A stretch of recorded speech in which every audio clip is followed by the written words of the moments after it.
आज की हमारी कहानी का शीर्षक है नालायक। देर रात अचानक ही पिताजी की तबीयत बिगड़ गई। आहट पाते ही उनका नालायक बेटा उनके सामने था। माँ ड्राइवर बुलाने की बात कह रही थी, पर उसने सोचा अब इतनी रात को इतना जल्दी ड्राइवर कहाँ आ पाएगा। यह कहते हुए नालायक ने सहज जिद और अपने मजबूत कंधों के सहारे बाबूजी को कार में बिठाया और तेजी से हॉस्पिटल की ओर भागा। बाबूजी दर्द से कराहने के साथ ही उसे डांट भी रहे थे। धीरे चला नालायक, एक काम जो तुझसे ठीक हो जाए। नालायक बोला, आप ज्यादा बातें न करें बाबूजी, बस तेजी से सांस लेते रहिए, हम हॉस्पिटल पहुंचने ही वाले हैं। अस्पताल पहुंचकर उन्हें डॉक्टरों की निगरानी में सौंप वो बाहर चहलकदमी करने लगा। बचपन से आज तक उसने अपने लिए नालायक ही तो सुना था।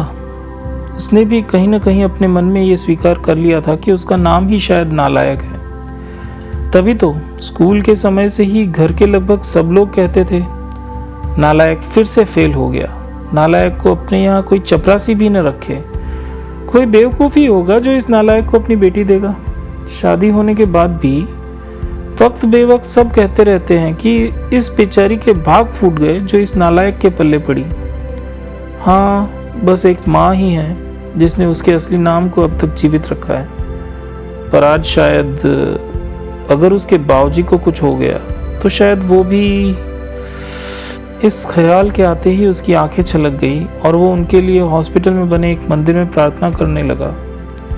प्रार्थना में शक्ति थी या समस्या मामूली। डॉक्टरों ने सुबह सुबह ही बाबूजी को घर जाने की अनुमति दे दी। घर लौटकर बाबूजी को कमरे में छोड़ते हुए बाबूजी एक बार फिर चीखे, छोड़ नालायक, तुझे तो लगा होगा कि बूढ़ा अब लौटेगा ही नहीं। उदास होकर वो कमरे से निकला तो वहां से अब रहा नहीं गया। इतना सब तो करता है, बावजूद इसके आपके लिए वो नालायक ही है। विवेक और विशाल दोनों अभी तक सोए हुए हैं, उन्हें तो अंदाजा तक नहीं है कि रात को क्या क्या हुआ। बहुओं ने भी शायद उन्हें बताना उचित नहीं समझा होगा।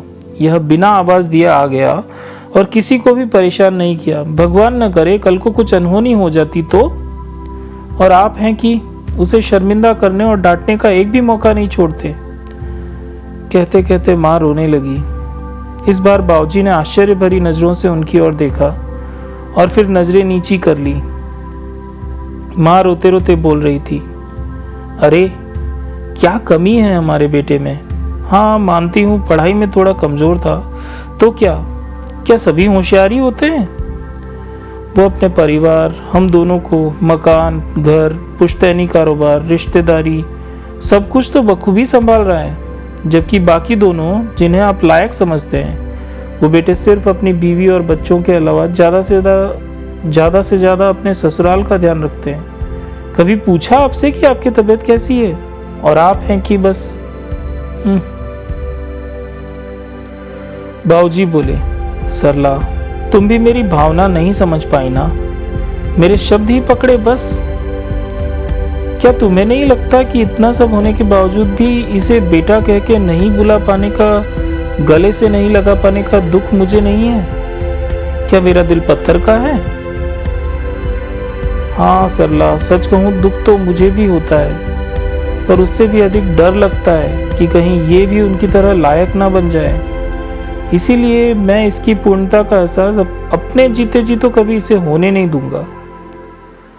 माँ चौंक गई। ये क्या कह रहे हैं आप? हाँ सरला, यही सच है। अब तुम चाहो तो इसे मेरा निहित स्वार्थ ही कह लो। इतना कहते हुए रोते हुए उन्होंने अपने हाथ माँ की तरफ जोड़ दिए। माँ ने भी झट से अपनी हथेलियों उनके हाथों में भर ली और कहा, अरे अरे ये क्या कर रहे हैं आप? मुझे क्यों पाप का भागी बना रहे हैं? मेरी ही गलती है, मैं आपको इतने वर्षों से पूरी तरह समझ नहीं पाई। दूसरी ओर दरवाजे के पास वह नालायक खड़ा खड़ा यह सारी बात सुन रहा था। वो भी आंसुओं से तरबतर हो गया था। उसके मन में आया कि दौड़कर अपने बाबूजी को गले से लगा ले, पर ऐसा करते ही उसके बाबूजी झेंप जाते। यह सोचकर वो अपने कमरे की ओर दौड़ गया। कमरे तक पहुंचा भी नहीं था कि बाबूजी की आवाज कानों में पड़ी। अरे ओ नालायक, वो दवाएं कहाँ रखी थी? लगता है गाड़ी में ही छोड़ दी।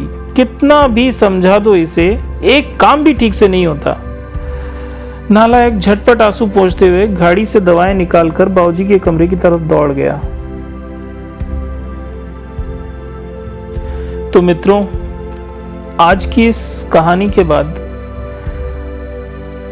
हमें अपने सुझाव दें और हमें ये अवश्य बताएं कि हम में से कितने लोग अपने माता पिता के लिए नालायक हैं और कितने लायक हैं, या कितने लायक बन पाए हैं। हमें अपने सुझाव कमेंट बॉक्स में इस जरूर बताएं।